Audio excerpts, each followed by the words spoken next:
안녕하세요. 맥키네 지혜투자클럽입니다. HLB 일봉상으로는 24거래일 만에 추세지표인 파라볼릭의 추세 전환 시그널이 나타났고요. 볼린저 밴드도 향후의 돌파 위에 태깅이 기대되고 있습니다. 주가는 종가상으로 39,800원, 전일 대비해서 보합세로 마무리가 되었습니다. 내용 한번 살펴보겠습니다.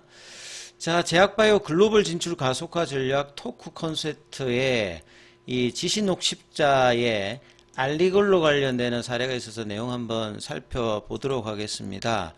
타이틀이 이제 3번 실패를 겪었지만 포기하지 않았다 이런 내용인데요. 이 3번의 실패는 CRL이 무려 3번이나 있었다는 거죠. 2016년도에 한 번 있었고 2017년도 그리고 2022년도에도 있었다가 그래서 3차례 고배를 맞았습니다만 포기하지 않고 FDA의 문을 열기 위해서 노력하고 결국 이제 2023년도 12월 달에 FDA로부터 혈장 기반 우리 혈액을 이제 원심 분리기로 돌리면 그 위에 이렇게 맑은 쪽이 이제 혈장입니다. 혈장. 그러니까 이제 뭐 그 혈장하고 뭐 혈창에서 뭐 피브리겐이 들어가느냐 따르고 그다음에 밑에 있는 게 이제 혈구죠. 그래서 이런 혈장 기반 그러니까 건강한 사람들의 혈액에서 혈장 기반으로 면역 글로불린은 이게 그냥 쉽게 생각하면 항체입니다. 항체를 뽑아내어서 좀 면역이 결핍되어 있는 사람들한테 주는 주사제다. 이렇게 보시면 됩니다. 알리걸로가. 그래서 국산 신약으로는 8번째, 바이오 신약으로는 4번째 FDA 승인이고 국내 최초로 미국에 진출한 혈액제제입니다. 그래서 뭐 장기적으로는 이제 녹십자사에서 이 장기 이제 매출 추정을 한 3천억 정도로 생각을 하고 있거든요. 그러니까 올해는 한 1,000억 정도의 어떤 매출이 기대되고 있는데 보통 항암제는 출시 첫 해에 한 3천억 정도 이상이 넘어가면 성과가 좋아서 이제 1조로 갈 수 있는 뭐 가이드라인을 그렇게 보통 이제 미국에서는 이야기를 하고 있으니까 참고적으로 그렇게 이야기하시면 될 것 같고요. 이 17일 국회에서 열린 제약바이오 글로벌 진출 가속화 전략 토크 콘서트에서 이 지신옥십자 이재우 개발본부장이 이제 이 사례를 이야기했죠. 뭐 자젤도 3번이나 겪었는데 4번째 도전해서 성공을 한 겁니다. 3번의 CRL 이후에 FDA 허가를 자신했다. 뭐 진양군 회장이 막 이야기하는 거하고 뭐 비슷합니다. 그래서 보통 허가 과정에 있는 그 신약 개발사들의 어떤 의지나 어떤 코멘트를 보면 결이 다 좀 이제 비슷한 부분들이 많이 있습니다. 받을만해서 받았다.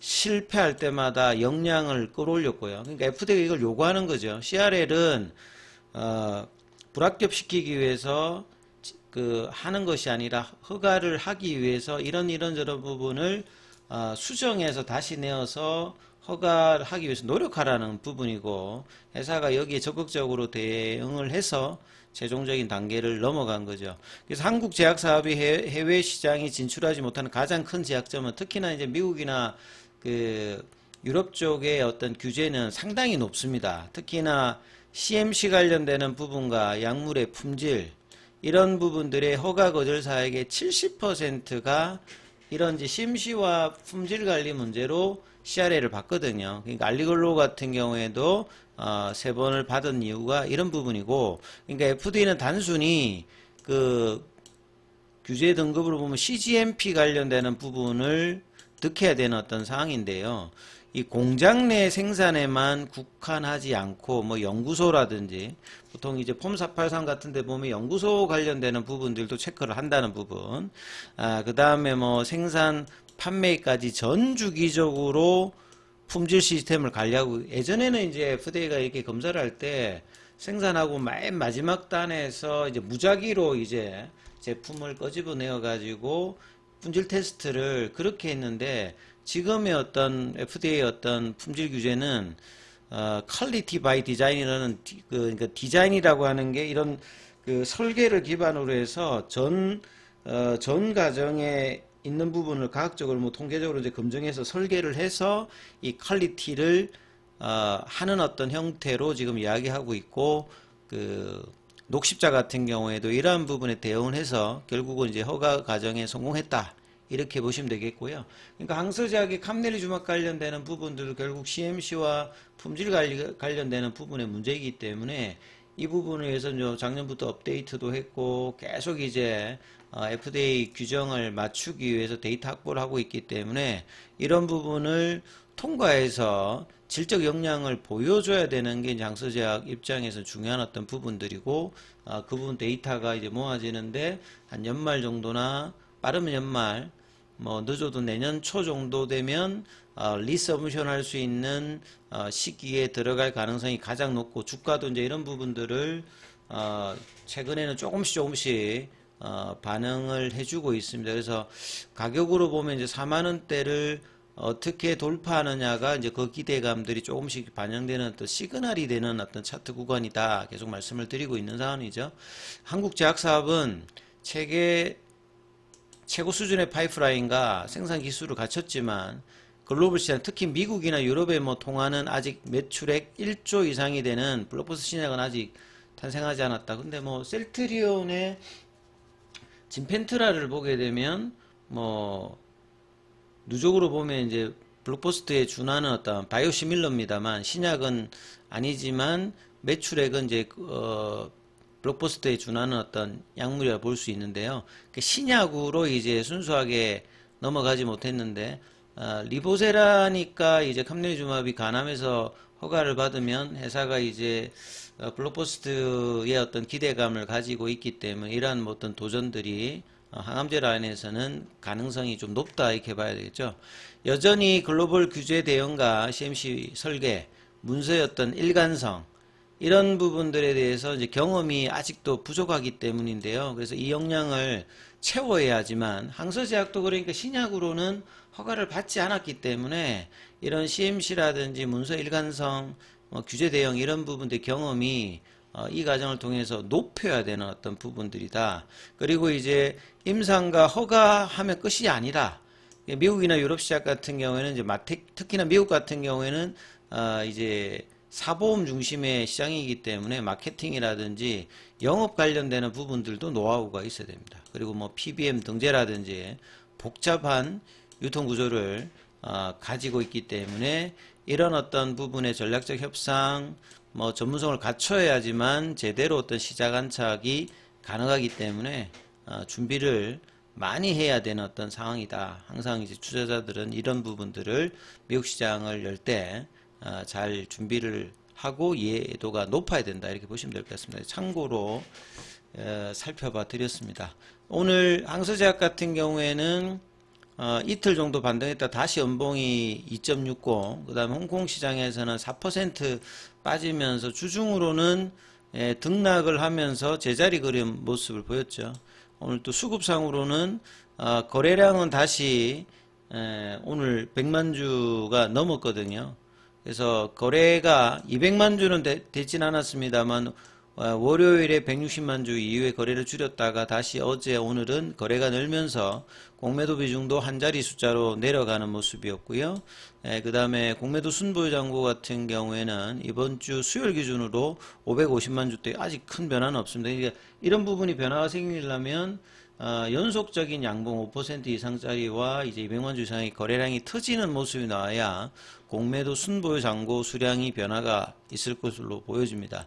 대차 관련되는 부분들은 오늘은 상한보다는 체결이 한 10만 주 넘게 더 많은 모습을 보여주고 있고요. 차트 흐름을 보시게 되면 24거래일 만에 여기 보시게 되면 캔들 안에 이렇게 빨간색 점이 있죠. 요게 이제 추세 지표를 나타내는 파라볼릭 보조 지표를 나타내는 건데요. 캔들 위에 이렇게 파란색 도트 점이 있으면 하락 추세를 이야기하는 것이고, 오늘 이렇게 캔들이 진행하면서 이제 캔들 아래에 빨간색 점이 찍히면서 상승 추세로 전환되었다, 이런 시그널을 보여주고 있습니다. 일봉에서는 이제 전환이 되는 거고요. 주봉에서는 전환이 되기 위해서는 지금 이제 파라볼릭 가격이 5만원이거든요. 5만원이 넘어야 이제 중기 추세를 이야기하는 주봉에서 변화가 생기는 거고요. 월봉에서는 이런 변화가 생기려면 10만원 정도입니다. 그러니까 가격대가 4만원대, 그 다음에 5만원, 10만원 이런 식으로 저항대가 존재함을 일봉, 주봉 월봉 차트에서 확인이 가능하고, 이번 주는 그래도 이제 거래량이 10월달 들어서는 100만 주 이상이 이제 이번 주에 2번 정도 나왔죠. 그래서 장중에 윗꼬리가 41,250원, 라운드 피겨 가격 4만 원대까지 아침에 올라갔어요. 거래도 나오고, 그리고 이제 오후장에는 거래가 다시 줄면서 아침에 이제 양봉을 내었던 추세적으로 올라갔던 부분에 전일 이제 종가 부근까지 보합권 정도로 마쳤고, 애프터마켓에서 100원 정도 더 빠지는 모습을 좀 보였습니다.